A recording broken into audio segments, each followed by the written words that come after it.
Hola a todos, les quiero dar la bienvenida. Mi nombre es Raúl Urbina, soy uno de los directores de Estado Diario y quiero darles la bienvenida a la primera edición de nuestro programa Conversación grabada con V. Un programa donde vamos a conversar quincenalmente sobre un gran tema que es bien transversal, que son los impuestos. Para este primer programa quisimos tener con nosotros a 3 invitados y la idea es que en cada uno de estos programas nosotros vayamos exponiendo cada uno de los temas que tengan relación con los impuestos en Chile. La idea de este programa es que sea bien amplio y pueda ser y nuestro público no necesariamente sean abogados, sino también en un amplio espectro de otro tipo de profesionales, contadores, por ejemplo. Y por ello también tenemos acá como primeros invitados a 2 abogados y un contador de profesión. Tenemos con nosotros a Ignacio Yep, Ignacio Yep. Ignacio es director en Puente Sur. Bienvenido, Ignacio. Muchas gracias, Raúl. Siempre he tenido problemas con pronunciar tu apellido. Perdón. Y estaba con nosotros también Rodrigo Rojas, que es socio de Dale Compañía. Bienvenido, Rodrigo. Gracias por la invitación. Y también tenemos con nosotros a Christopher Elgueta. Christopher es gerente de impuestos en KPMG. Bienvenido, Christopher. Muchas gracias por la invitación, Raúl. Bueno, obviamente hay un tema que nos trajo a que estemos todos aquí conversando y que probablemente nos va a dar de hablar durante muchos meses. Y nosotros que el reciente proyecto de ley que se llevó al Congreso para lo que es la modernización tributaria, o lo que actualmente todos están llamando como reforma tributaria. Y son muchas las aristas que podemos tocar de este tema, pero en particular quiero que hoy día nos centremos en una valoración a lo mejor general de qué opinan cada uno de ustedes sobre esta reforma, y en particular sobre los impuestos, sobre la modernización del sistema tributario, de pasar de nuestro régimen semi-integrado a este régimen totalmente integrado. Y me gustaría saber más bien qué es lo que opinan ustedes en rasgos generales de esta reforma que recientemente se está presentando en el Congreso y que no sabemos cómo saldrá, pero por lo menos del proyecto que se acaba de presentar. Cuéntanos, Ignacio, un poco cuál es tu valoración de este proyecto. Gracias, Raúl. Mira, por mi parte creo que es un muy buen proyecto, en el sentido de que va en la dirección correcta, como una reforma que le sirve de apoyo a la economía, que no es un freno a la economía. Y como yo lo veo, y claramente hay consideraciones de política tributaria donde pueden haber opiniones distintas, pero por lo menos en mi juicio, la reforma es una reforma que lleva una baja en la carga tributaria de los contribuyentes. Es una reforma que beneficia a los inversionistas, pero es importante tener presente que los inversionistas no son solo las familias más poderosas de Chile, sino que los inversionistas somos todos los cotizantes de las AFP también. Entonces, en ese sentido, esta reforma hace algo muy poderoso, que es, primero, simplifica el sistema. En mi opinión, lo hace, acota las opciones disponibles y dentro de esas opciones, por ejemplo, la administración de los impuestos, hace que las determinaciones sean más fáciles, te libera de obligaciones de llevar registros que no son útiles. Y al mismo tiempo pone incentivos en la inversión en activos generadores de riqueza, como por ejemplo son los activos fijos. Y eso es algo muy comentable porque significa que el mensaje del gobierno en esta reforma es, miren, yo efectivamente les voy a permitir tener una carga tributaria menor, pero al mismo tiempo aquí hay un incentivo potente para que ustedes también vengan e inviertan en Chile y generen un negocio que sea al final generador de riqueza, porque la riqueza y el crecimiento es la base de los impuestos a la renta. Sin riqueza no tenemos impuestos. Entonces, en ese sentido yo creo que va, por lo menos en términos generales, lo que es recaudación, en un sentido bastante positivo. Perfecto. Rodrigo, no sé si tú estás de acuerdo un poco con lo positivo que ve que Ignacio, por lo menos, en este proyecto. Sí, efectivamente yo comparto la idea general de que es un proyecto interesante que apunta, diría, como al menos en 3 grandes grupos de medidas. Si uno puede, de alguna forma, desguazar un poquito el proyecto tiene más de 22 temas distintos. Si hoy día, como tú nos invitas a concentrarnos básicamente en el primero, que es el de la integración, indudablemente que comparto plenamente lo que señala Ignacio. También hay medidas pro crecimiento, como las que también señaló, también hay medidas de modernización y algunos otros temas salpicados que creo que tendremos oportunidad de analizar otras veces. Yo en particular tengo opinión concreta sobre el tema de la Defensoría del Contribuyente y sobre los impuestos digitales, que lo podemos analizar después. Pero sí, creo que es un proyecto que además nos va a tener muy entretenido. O sea, esto va a ser muy entretenido para los abogados, para los especialistas en esta materia. Perfecto. Christopher, no sé si comparte un poco la opinión de Ignacio, Rodrigo. Bueno, voy a poner un poco el punto de inflexión. La verdad que sí, en términos generales, la verdad que estamos de acuerdo que era necesario, ¿cierto? Un poquito este concepto de modernización que me parece bastante novedoso. Sin duda alguna, creo que todo suma y era necesario. Nosotros nos podemos encontrar fácilmente con muchas normas que vienen del decreto de ley, ¿cierto? Desde el año 74, la fecha que nos han sido modificadas y muchas veces están de más, ¿cierto? Precisamente por regulaciones de otros artículos relacionados. El cual justamente uno dice, entendería por el lado de la modernización, ¿cierto? Precisamente atacar todas estas normas que de alguna otra manera se quedaron en el pasado, ¿cierto? Y que deben ajustarse a la realidad impositiva, ¿cierto? Y a la realidad económica que hoy día está viviendo el país.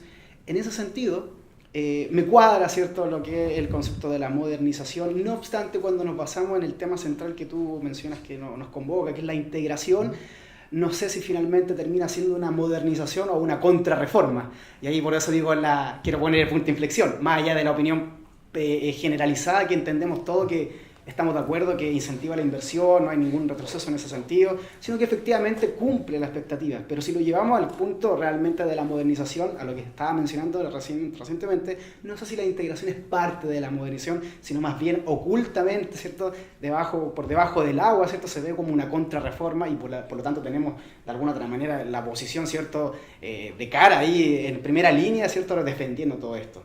Entonces, por ahí la integración, volver al pasado, que lo que hoy día entendemos food, no sé qué tanto moderniza. Sí, por el lado de la inversión, estamos de acuerdo, pero en realidad para mí es un poquito la temática. O sea, no podemos dejar de lado que precisamente lo que comentaba Christopher, que se ha hablado de nosotros vamos a hacer una contrarreforma, o qué es lo que va a pasar con el proyecto, si va a salir este año como espera el gobierno, o vamos a terminar haciéndolo por, no sé, para la ley tributaria de 2019, o el servicio de impuesto interno que está en paro hoy día, no sé. Pero si tú te fijas, hay una cosa, el FUT cambió de nombre, pero el FUT nunca se fue. El FUT se mantuvo con otro nombre y ahora va a seguir en otra forma, y semántica más o menos. Al final del día, lo que tú estás discutiendo acá es puro y duro integración, o desintegrar, con mayores o menores matices. Pero donde sí yo quizás tengo una diferencia es, le ponen modernizadora, le ponen, no hay una aplanadora acá, ni una retroctadora, pero sí efectivamente es volver al sistema integrado que teníamos antes de la reforma del año 2014. No creo que lo hagan de forma encubierta. Sí, probablemente la duda y donde ellos van a tener más dificultad es en fundamentar que esta integración y lo que están generando en la recaudación, que está bien claro en el informe financiero, que efectivamente hay una baja en la recaudación potente, si no se compensa con las medidas que están sugiriendo, como por ejemplo, que si es que la obligatoriedad de tener una boleta electrónica realmente nos va a permitir el año 2021 tener 1.100 millones de dólares más de recaudación, y ahí es donde yo creo que va un poquito más la pregunta.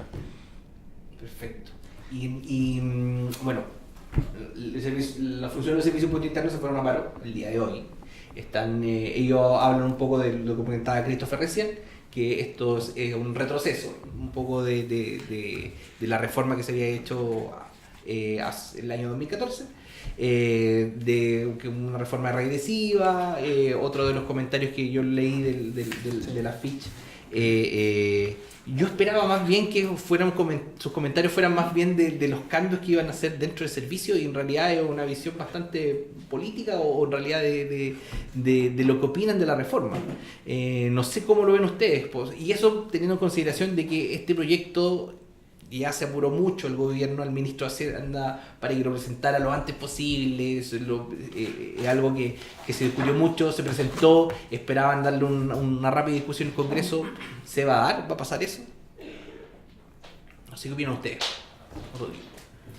Yo que soy muy políticamente incorrecto a esta altura de mi vida, diría que la discusión, como ocurrió también con la reforma del 2014, se va a hacer en el Senado. La Cámara de Diputados, las comisiones van a ser muy presionadas para sacar el proyecto y va a tener que ser discutido más profundamente, y esperamos que no se cocine, digamos, porque las cocinas generalmente salen con resultados como el que tuvimos. O sea, creo que todos estamos de acuerdo, independiente de la postura político-tributaria que hay detrás, que la reforma anterior fue muy mala, mal hecha, con resultados bastante nefastos, y no estoy pensando solo en problemas de recaudación, sino que como técnica legislativa, como normas finales, son bastante malas. En consecuencia, compartiendo lo que dice Christopher, esto era necesario, y Ignacio lo dijo también, o sea, esto es necesario. Ahora, si tenemos un trabajo en el Senado con los asesores que puedan realmente apoyar el análisis, podríamos tener. Hoy día todavía hay muchas opiniones que yo creo que están un poquito exaltadas todavía, los que hablan de contrarreforma y no de modernización, que pareciera como un poco hipócrita, digamos, ponerle modernización a un proyecto que tiene 20 y tantos temas, de los cuales hay modernización, hay contrarreforma, hay reforma. O sea, yo no podría ni siquiera apresurar una idea de cuándo va a salir. Lo que sí puedo asegurar es que como ingresó al Senado o al Congreso, no va a salir. Que hay normas, hay temas muy complejos. Lo que ha señalado la Fitch, en realidad, con todos los criterios que puedan tener desde el punto de vista de su rol como funcionarios del servicio, fiscalizadores, es que hay muchas normas que se están incorporando que ellos sienten que pueden afectar su labor. Y en ese sentido uno podría tener una opinión buena, mala, pero claro que hay un tema. Sin ir más lejos, solo en el tema de la devolución de IVA activo fijo, reducir de 60 días a 5 días la revisión es como que creíamos que existe el viejo pascuero. Eso no existe. O sea, se rechazaba en 60, se va a rechazar en 5. Y hay otras normas más importantes que tienen que ver con los derechos del contribuyente y ciertas exigencias que muchos de los abogados que trabajamos en el sector privado evidentemente sentimos como una mejora, sin lugar a dudas, aunque pise callos, digamos. En ese sentido, yo veo una opinión general de valoración de esta reforma, sobre todo por el tema de que simplifica la vida probablemente al trabajo de ustedes también, pero más bien al contribuyente. Esta simplificación viene un poco a ordenar el desorden que hubo durante la última versión renta en particular y todas las normas que se fueron dando desde el 2014 después con la reforma, etc. No sé qué opinas tú también, Christopher, en ese sentido. Sí, sin duda alguna. Creo que hay temas controversiales y temas que, como bien menciona acá Rodrigo, claro, vamos a pisar terrenos complicados donde precisamente se espera, y esperamos todo, que del Senado no salga lo que finalmente todos terminamos viendo, leyendo, escuchando, y no que termine cocinándose como finalmente se cocinó.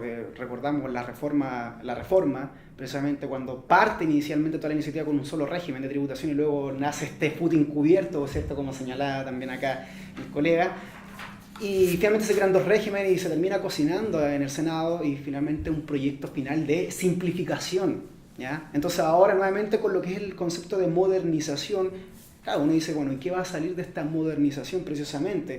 ¿Cómo va a atacar todos estos temas cruciales? Ahora, para efectos del contribuyente, ¿cierto? Como tú bien señalabas, la eliminación de estos registros y una serie de documentación adicional, ¿cierto? Que debe estar llevando para todos los efectos de operación renta, me parece bastante positivo, bueno, tanto para los abogados, ¿cierto? Que no se meten normalmente mucho con los números, pero sin duda alguna creo que es una cosa relevante, importante resaltar, que señalaban también en el informe, ¿cierto? Que aproximadamente el 50% de las pymes, ¿cierto? Que generaban los ingresos, que generaban recursos, empleabilidad y todo lo demás, ¿cierto? Es donde tenemos que apoyar, ¿ya? Y precisamente el no va a poder pagar quizá una asesoría grande, ¿cierto? Para poder organizar su empresa eventualmente. Pero en este sentido le da, ¿cierto? Le llega esta modernización pudiendo acceder, ¿cierto? A propuestas que el servicio dice que le va a plantear.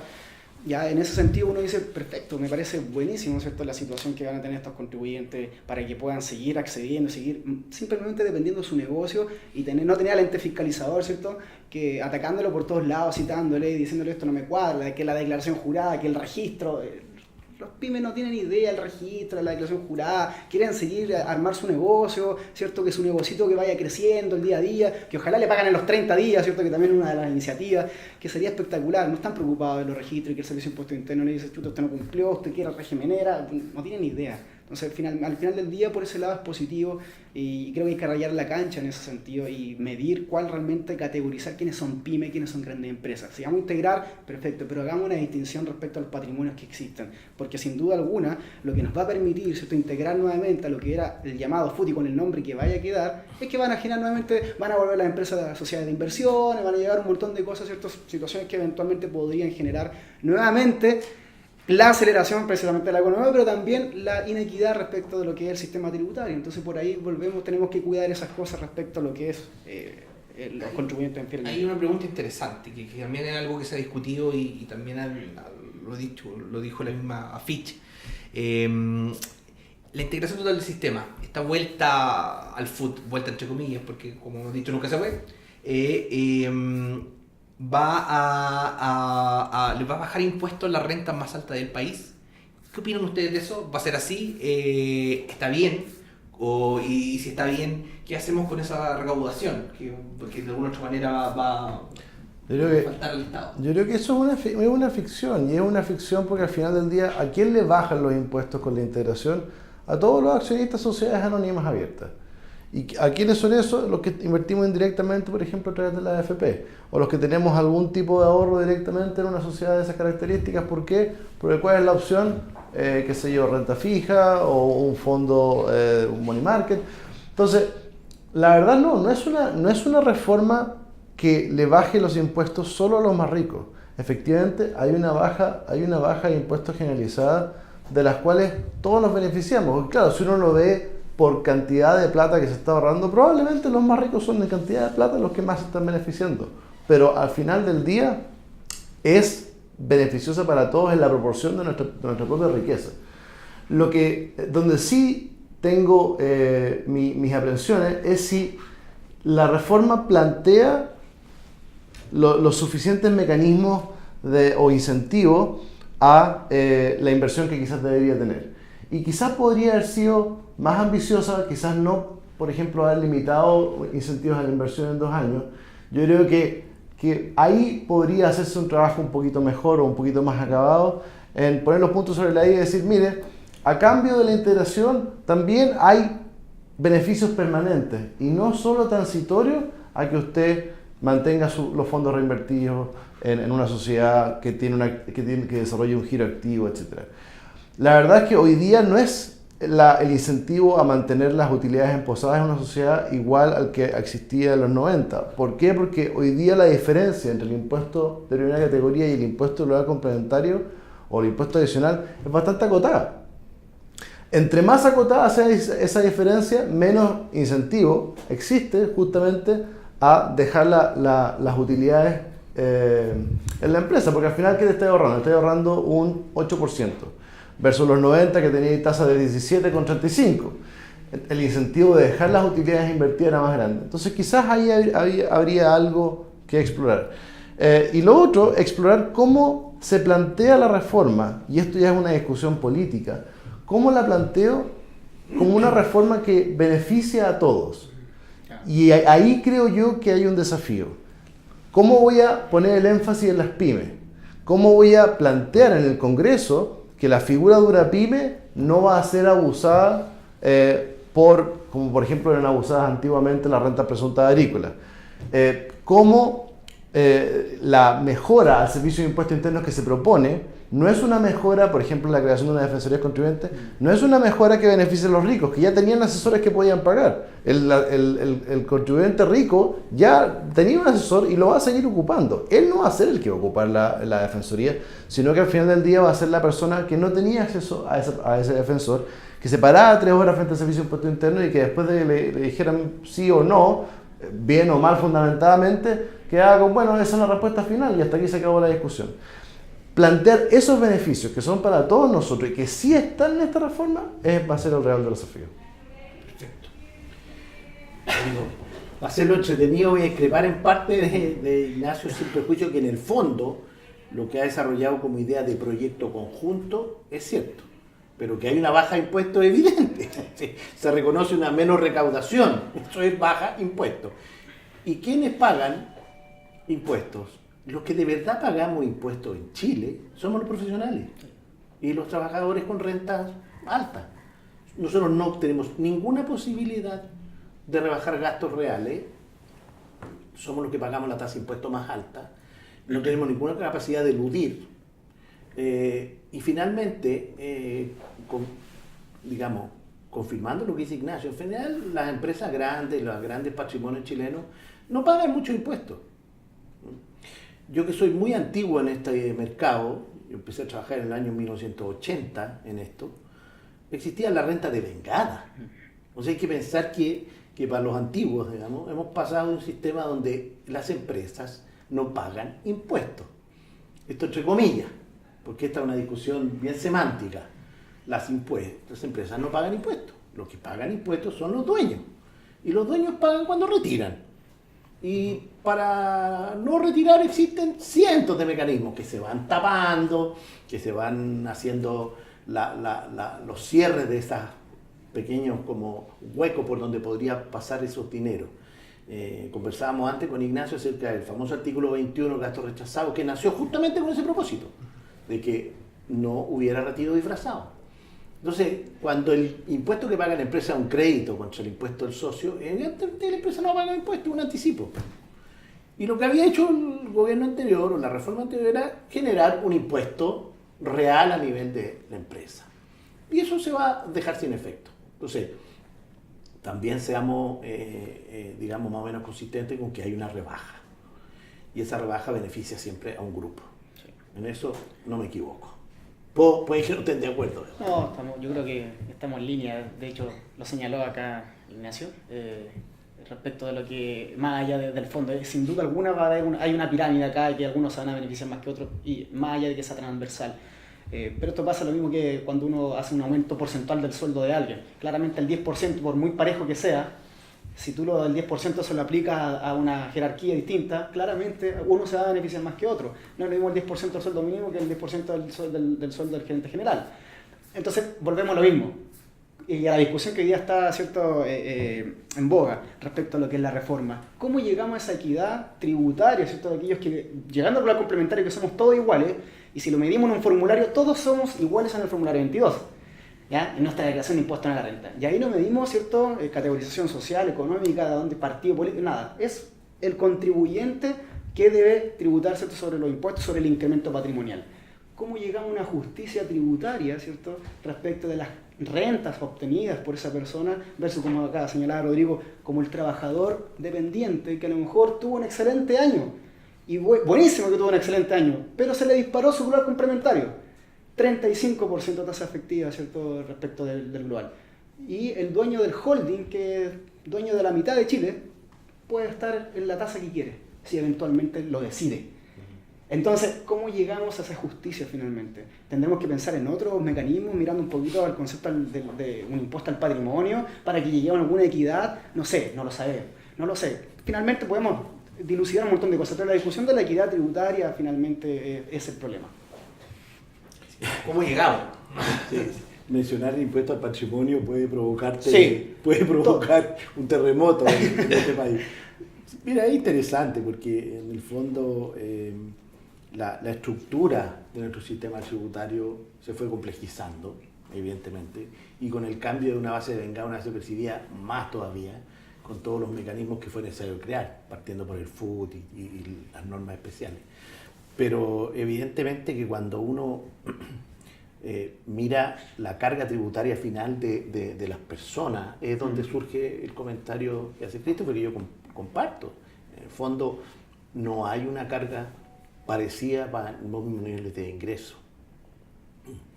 Y bueno, y ahí hay una decisión política, que es de política económica. Ahí hay un tema, porque tocar la carga tributaria de los trabajadores, de todos nosotros, las personas, y tocar el IVA, son cosas súper justas. Es justo que uno diga, el IVA, la verdad, está alto. Y el IVA lo sufre, independiente de que todos paguemos la misma tasa, el IVA lo sufre mucho más la persona que destina todo su ingreso al consumo versus la persona que destina un 1% al consumo y el resto se lo guarda, o el 50%. El IVA le pega al final más fuerte a la gente que tiene menos. Lo mismo ocurre con la renta del trabajo. Lo que sí ocurre es que en ambos casos está la recaudación y está la dependencia del Estado del impuesto único de segunda categoría y el IVA, que modificarlo al final no pasa por un tema de justicia tributaria, pasa por un tema de balance de presupuesto, que es la parte que no te dicen en la discusión política, claro, que es, mira, el IVA es completamente regresivo, es un impuesto terrible, pero ¿por qué no lo movemos? Porque muévele un punto al IVA. El año pasado, solo por disminuir la evasión en 0.72%, la recaudación aumentó 196 millones. Entonces, es un impuesto que a efectos de las arcas fiscales es muy poderoso, y no me imagino ninguna discusión donde tengáis el director de presupuesto involucrado, donde eso entra a la mesa. Para mí la real justicia tributaria no pasa tanto por si integramos o desintegramos, si queremos régimen PYME o no régimen PYME, pasa por cómo tratamos la renta del trabajo. Le damos incentivo a la gente, por ejemplo, que teníamos antes que pudieran invertir, y lo que teníamos era el 57 bis, por ejemplo. O en IVA. No deberíamos tener un IVA diferenciado a la europea, que tiene sus dificultades, pero respecto a lo que es alimentos y medicamentos por un lado, separando el IVA que tú pagas en un auto uno por otro. Esa discusión, para mí, esa es la discusión de justicia tributaria. Y el problema que tiene esa discusión de justicia tributaria es que te mueve tanto la aguja, te mueve tanto el número, que ahí se nos olvida todo lo que es la justicia. Y nos centramos en discutir lo que estamos discutiendo ahora, que es integramos o desintegramos. Pero la justicia, por lo menos en mi opinión, la justicia no va por eso. No, indudablemente. Yo reitero mi antigüedad en esta materia, pero... A la jineta Rodrigo. Sí, no, para nada. A decir, yo me asumo millennial. Lo que pasa es que quienes nacimos con el impuesto al valor agregado, más bien dicho con la ley de impuesto a las ventas y servicios, existía impuestos adicionales al lujo, porque en esa época no cualquiera se compraba una botella de whisky, no cualquiera se compraba un abrigo de pieles, no cualquiera se compraba un yate. Y evidentemente que en la medida que hemos ido teniendo más acceso al consumo, se ha ido emparejando y los impuestos especiales desaparecieron. Hoy día existe un IVA. Y a pesar de lo que dice Ignacio, que comparto 100%, hay algunos articulistas en el Mercurio hace un mes, 2 meses atrás, que hablaron de subir un punto al IVA. O sea, así de claro. Sí. Yo en clase siempre le decía a los alumnos que deberíamos tener, así como decía Aldous Huxley, en un mundo feliz, tener alfas, betas, gamas, épsilon. ¿Ah? ¿Y usted qué rango de rentas tiene? Bueno, usted un épsilon, entonces su tasa es 5%. Eso es un mundo feliz. Pero la justicia tributaria también viene por la redistribución, ¿ah? Que cuesta mucho entender cuando tú eres una persona que en definitiva recibe el Estado. Cualquiera de nosotros recibe muy poco del Estado. Pues yo tengo salud privada, educación privada, seguridad privada, carretera privada, policía privada. O sea, yo tengo todo privado. A mí el Estado, con todo respeto, no me da nada. Defensa. Entonces, cuando tú sientes que en realidad la redistribución se hace mal, nadie quiere que le suban los impuestos. Ni yo. Exacto, sí. Bueno, la discusión del IVA en un momento se planteó, ya sabemos lo que respondió el ministro de Hacienda, así que está más que claro que ahí hay algo que probablemente no se va a tocar ni en esta discusión ni en otras futuras, así como tampoco se ha tocado para atrás. Bueno, y pasando más bien desde el tema de la renta más alta, que era a lo mejor de donde partimos conversando, a las pymes. ¿Qué opinan ustedes del régimen PYME que se ha planteado o de la propuesta de servicio impuesto interno para las empresas que facturen menos de 10.000 UF. ¿Cuál es su visión respecto a lo mejor al otro lado en cuanto de las rentas de empresas, pues las empresas más pequeñas? Bueno, sin duda el concepto de la cláusula PYME, ¿cierto? Que han introducido eliminando derechamente el 14 ter, me parece una categorización bastante idónea a primera y buena, ¿cierto? Sin duda de todas las cosas que probablemente hay que distinguir, pero me parece bien porque el trasfondo que tenía el 14 ter, había unos enredos de normas de relacionamiento, ¿cierto? De obligaciones, una serie de cosas que para efectos de la tributación sobre la base percibida, había que mantener un control de los registros de proveedores, de pago, flujos de vengados, ¿cierto? Es que si las cuotas se pagan de aquí a 12 cuotas, era finalmente un enredo para que realmente se notara el beneficio. Porque siempre se hablaba de base percibida, pero para darle el real beneficio a los del 14 ter, tenían que igual al final del día determinar una renta líquida imponible, ya de la cual no era solamente ingreso menos egreso, sino que además había que ajustar, ¿cierto?, para llegar a la percepción. Entonces, eliminando todo esto, bueno, acá cláusula PYME menciona, ¿cierto?, una serie de beneficios, realza y categoriza, ¿cierto?, esta situación de los contribuyentes como pymes y que habla de un monto límite, entregando, ¿cierto?, estos beneficios nuevamente de la inversión, apoyando, ¿cierto?, nuevamente a todo lo que es la empleabilidad para que justamente se dediquen solamente a los negocios y eliminando todo tipo, ¿cierto?, de registro efectivamente, inclusive como ya lo había señalado al principio, la propuesta que también se le deja como a cargo al Servicio de Impuesto Interno y lo exime de alguna otra manera ante cualquier impugnación, ¿cierto?, cuando haya aceptado, ¿cierto?, estas propuestas que también que podría haber señalado el Servicio de Impuesto Interno, generando con ¿qué situación? Que el pyme, ¿cierto?, se preocupe de su negocio, nada más que de eso. Nada más que de eso. Y que finalmente si él está actuando de buena fe en su negocio y lo único que quiere es crecer, bueno, si el servicio me va a dar la propuesta, perfecto, ya tiene facturación electrónica, ya tiene todas las declaraciones juradas, cruzadas, tiene toda la información. ¿Ya? Y hoy día con los niveles de riesgo que está generando, que también es un poquito que es la letra chica que por ahí no estoy tan de acuerdo, ¿cierto? Es sobre la tasación que se habla, se presume, de esta propuesta, porque se da a entender que es como una propuesta a nivel de lo que hace hoy día en Global Complementario, pero tiene su arista, ¿cierto?, respecto de con lo que hoy día está haciendo. Te explico un poquito mi idea, en breve. Hoy día el Servicio de Impuesto Interno está generando situaciones de riesgo, ¿cierto?, validaciones de riesgo, y esto lo está haciendo en virtud de lo que son el rubro, el sector económico que puede estar la pyme. Entonces hoy día está diciendo esto es riesgoso porque debe tener una utilidad de este tipo. Entonces cuando ahora lo ligamos con la cláusula pyme, me está diciendo que el servicio va a proponer, no va a ser igual, va a construir con la información. Pero si después luego no me va a impugnar, entonces tampoco el fisco va a decir, bueno, si yo no tengo derecho, también voy a decir a poner mi situación de riesgo. Entonces voy a estar categorizando también al pyme en un nivel del rubro en que debiese tributar, ¿cierto?, sobre una utilidad, sobre algún margen. Entonces ahí también veo como una controversia, ¿cierto?, de cómo solucionar esa situación. Pero fuera de todo, esta pequeña letra chica, ¿cierto?, de cómo lo va a solucionar, que se debe obviamente conversar, en general me parece bastante buena la iniciativa de la cláusula PYME y que haya un extracto único, ¿cierto?, donde sea idóneo para poder transmitir, ¿cierto?, los beneficios a estas pymes y no clasificando en 14 ter, si soy una sociedad anónima o no, cláusula PYME sin distinguir el efecto jurídico que pueda tener la sociedad. Perfecto. Ignacio, no sé qué opinas tú. Mira, a mí la propuesta PYME me simpatiza. Creo que se simplifica la elección que tienen las pymes. No obstante, si uno mira las elecciones que van a quedar los contribuyentes comunes y las pymes, dentro de la cláusula PYME hay una serie de elecciones per se que estas podrían necesitar hacer. A mí, en lo personal, me gusta bastante la idea de que las pymes puedan dejar de lado la preocupación del cumplimiento tributario y puedan confiar, así como yo confío en el Servicio de Impuestos Internos cuando me envía una propuesta de declaración de impuestos, en que está bien hecha. Quizás la debería revisar más, no sé, pero si no, y si las pymes pueden confiar en ello, yo creo que va en la dirección correcta, dejar que se enfoquen no en el cumplimiento tributario, no en las colas infinitas en el Servicio de Impuestos Internos para explicar tal o cual cosa su partida de ingresos, sino que para enfocarse, como bien decías tú, en el negocio. A mí la única parte que me genera un cierto nivel de duda es cómo el servicio, por ejemplo, en la propuesta de una rentabilidad para la pyme, ¿cómo pretende llegar a eso? Porque hasta el día de hoy el Servicio de Impuestos Internos tiene en parte esa información por segmento respecto de los contribuyentes obligados a presentar declaraciones de precios y transferencias. Ahí conoce bien claro los márgenes operativos, pero estamos hablando de grandes empresas, de grandes contribuyentes, estamos hablando de gente que tiene operaciones con el exterior de forma más o menos sustancial, Y ese es el dato con el que cuento hoy día.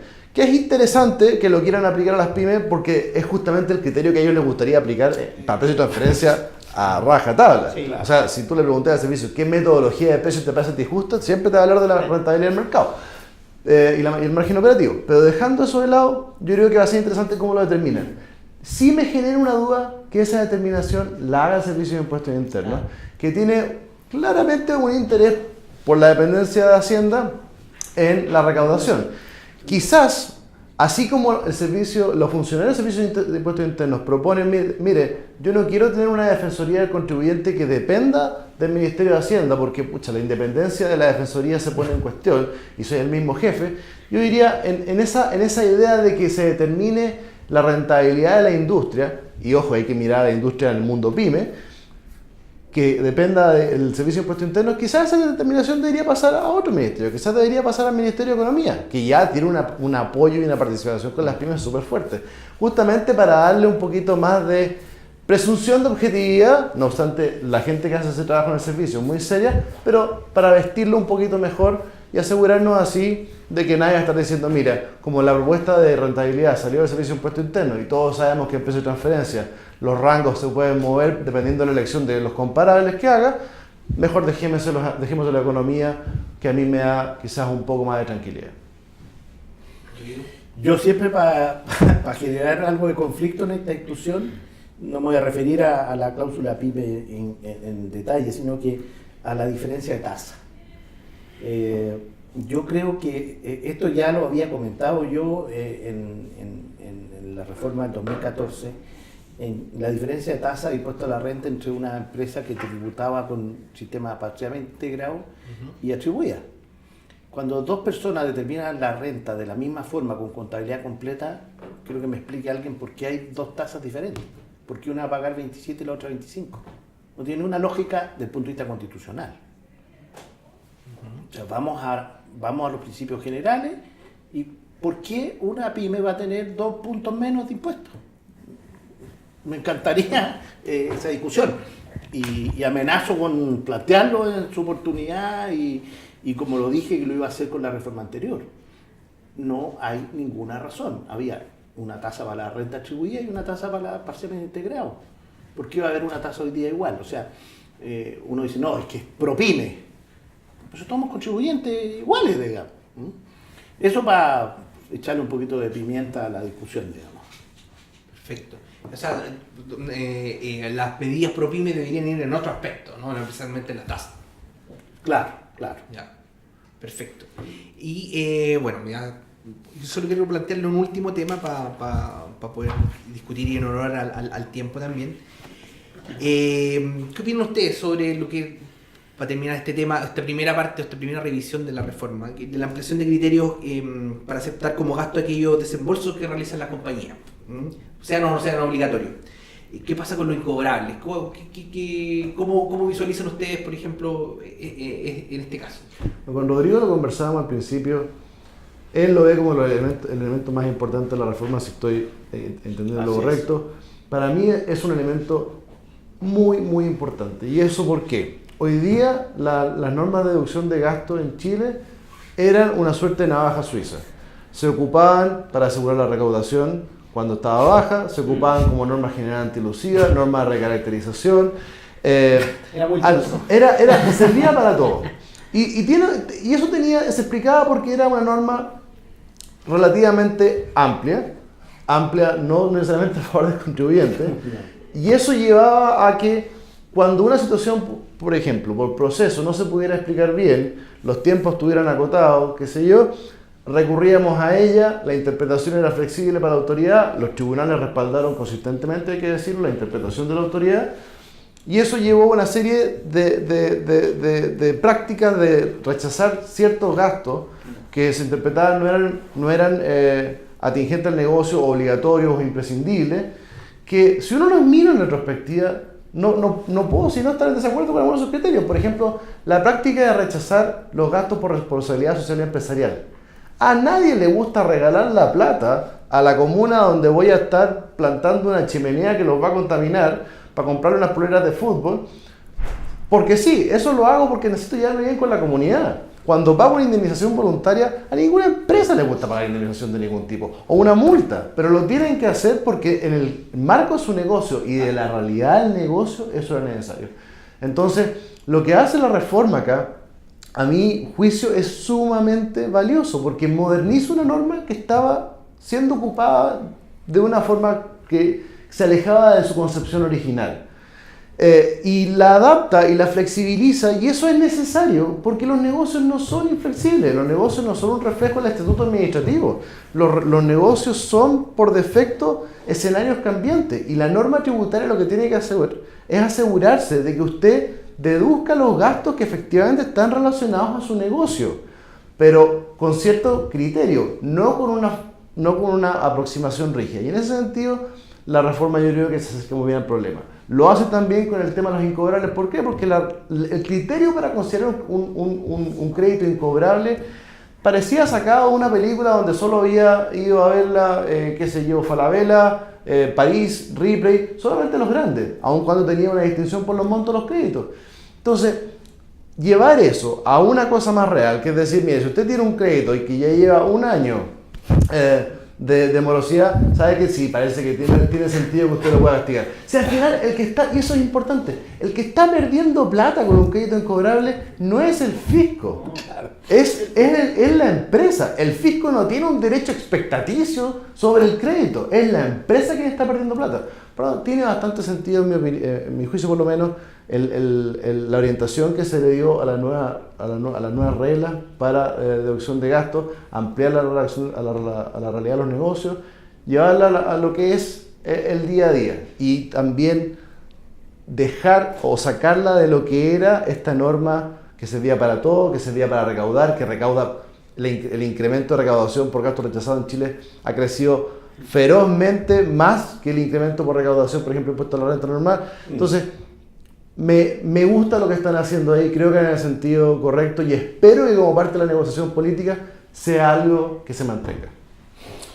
Confirmo lo primero que señala Ignacio de lo que habíamos conversado antes, que viste uno de los temas importantes dentro del proyecto, y me alegro mucho que haya entrado en discusión. Los dos hemos escrito, incluso en la misma página de Estado Diario, acerca de este tema de los gastos necesarios. Tanto el servicio como las cortes se habían confirmado, digamos, el criterio de que necesario era lo que dice la Real Academia Española, que fue lo que nos enseñaron en la universidad cuando hablamos de interpretación. Y entonces los oficios dicen que el gasto tiene que ser inevitable, indispensable, ineludible. O sea, era la locura máxima. Bueno, ahora nos pasamos en el proyecto una cosa que no va a salir así. Yo dificulto que salga así. Porque hoy día lo que dice el artículo que propone la nueva redacción del artículo 61 dice que los gastos pueden ser vinculados directa o indirectamente. Ya eso indirectamente no sé qué va a ser.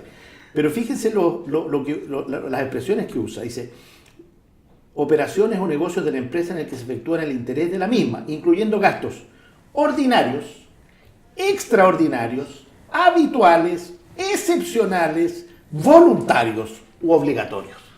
O sea, esto me parece maravilloso. Maravilloso, ¿no? Esto es encantador frente a los casos reales que señala Ignacio. Evidentemente que la norma era tan restrictiva que quedaban fuera gastos que eran absolutamente necesarios para producir la renta. Pero con esta redacción veo que hoy día la manga se va a ampliar tanto que no sé qué va a pasar con las interpretaciones, porque efectivamente hay que hacerlo caso a caso.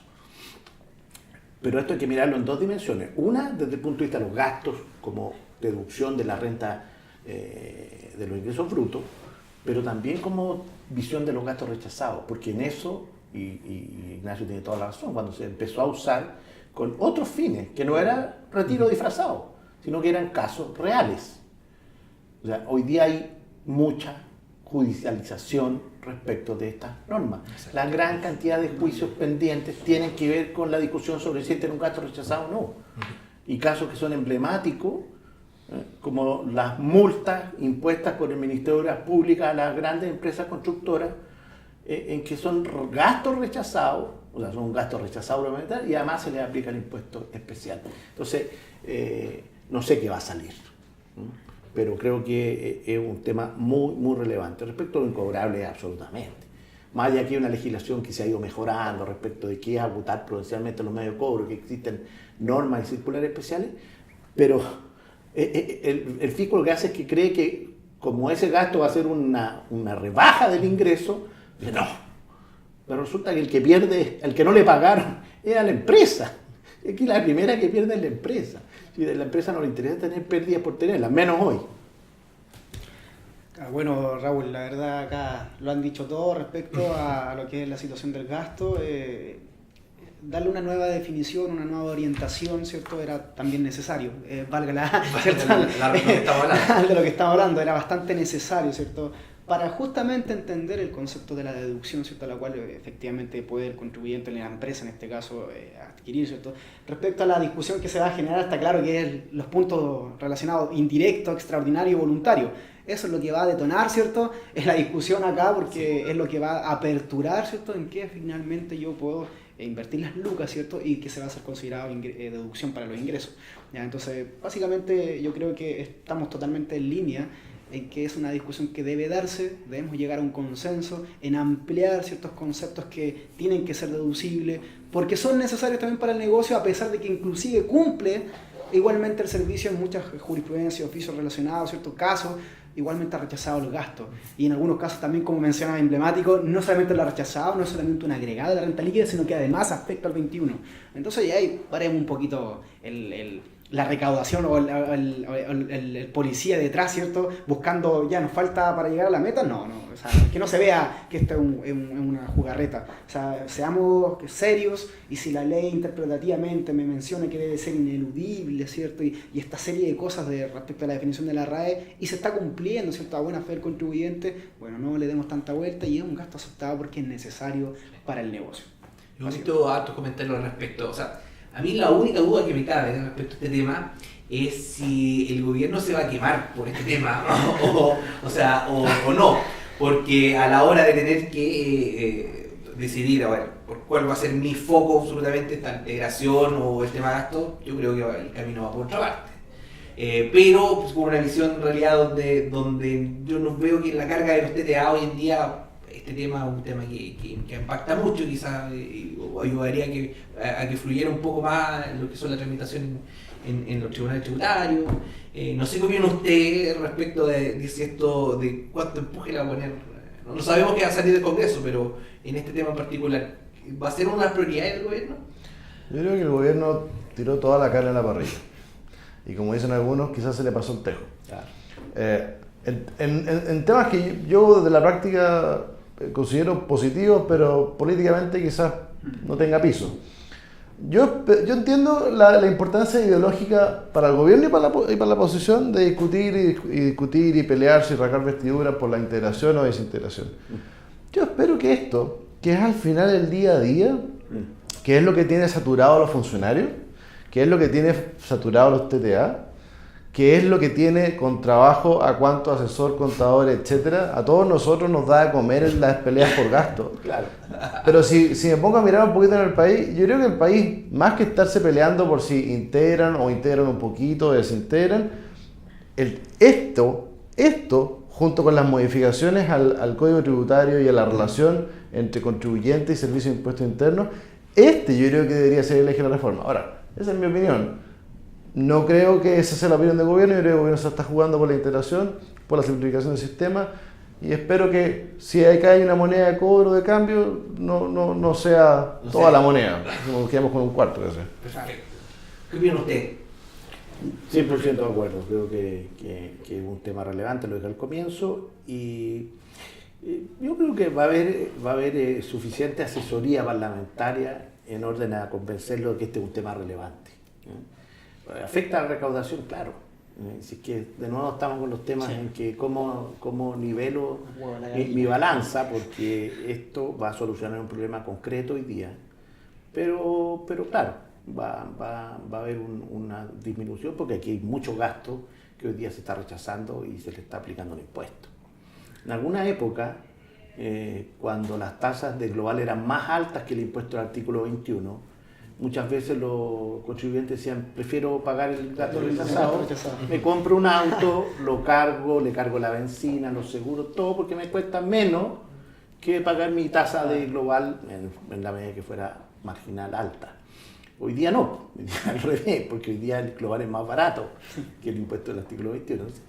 Yo espero que los asesores de los parlamentarios les expliquen adecuadamente que este es un beneficio. Y que esto va además de descongestionar los TTA, que es un tema que podemos tratar otro día, que es exquisito, después sobre todo del informe del Observatorio Judicial. Yo creo que es realmente grave y que además como abogado tengamos que esperar 2 años para dictar una resolución. Eso me parece patético, francamente. Sí, bueno, sin duda en el espíritu de la modernización y un poco cerrando la temática, ¿cierto? Sin duda es algo que debe recogerse como relevante, dado que en este principio de modernizar también significa significado de eficiencia, precisamente para poder agilizar ciertos procesos. Y así como lo señalaba Ignacio Rodrigo, ¿cierto? Respecto a lo que es agilizar y descongestionar a la administración, ¿cierto? Tributaria, tanto los los fiscalizadores, es que viene de lleno, ¿cierto?, de lo que es la modernización, en definir ciertos conceptos que son relevantes, importantes y cotidianos, domésticos en el día a día, de los cuales podríamos prescindir, ¿cierto?, y derechamente utilizarlo sin un temor en que voy a tener un perjuicio y que luego voy a tener que estar sacando el numerito, ¿cierto?, y empezar el procedimiento para llegar finalmente a los tribunales, cuando en realidad se deberían estar discutiendo otros temas relevantes porque para eso fueron creados, no para estar discutiendo, ¿cierto?, una situación doméstica que todos los contribuyentes vivimos. ¿Es gasto o no es gasto? Sí, es gasto. La ley lo definió así y no debo por qué ir a respaldar esta situación y esperar a la fila, ¿cierto?, al numerito cuando me toque en 2-3 años para poder resolver. Entonces, modernización también es eficiencia y eficiencia es descongestión y centramos los temas relevantes a los equipos que les corresponden. Los TTA viendo situaciones bastante relevantes que realmente pueden sumar, los fiscalizadores realmente buscando dónde está la evasión y el contribuyente haciendo lo que tiene que hacer en virtud de la ley. Simple, y para ese sentido es la modernización, creo yo. Perfecto. Bueno, yo quiero agradecerle a nombre de Estado Diario, quiero agradecerle a todos ustedes por haber estado en el programa, en esta primera edición del programa Conversación Grabada con V. Quiero agradecer a Christopher, Rodrigo, Ignacio por pertenecer a este lanzamiento, básicamente, de este programa que va a tocar el tema específico de lo que son los impuestos y la actualidad tributaria en Chile en particular. Así que le agradezco por estar con nosotros y esperamos tenerlo en otra edición del programa. Muchas gracias. Encantado. Temas tenemos para rato. Sí. Así que le agradecemos y probablemente en nuestras próximas ediciones estaremos tocando otros aspectos de la reforma tributaria, porque todavía quedan, tal como dijimos, muchos temas que tratar. Así que muchas gracias a todos los que nos están escuchando y a nuestros invitados. Así que nos estaremos viendo en un par de semanas más en una próxima edición de Conversación Grabada.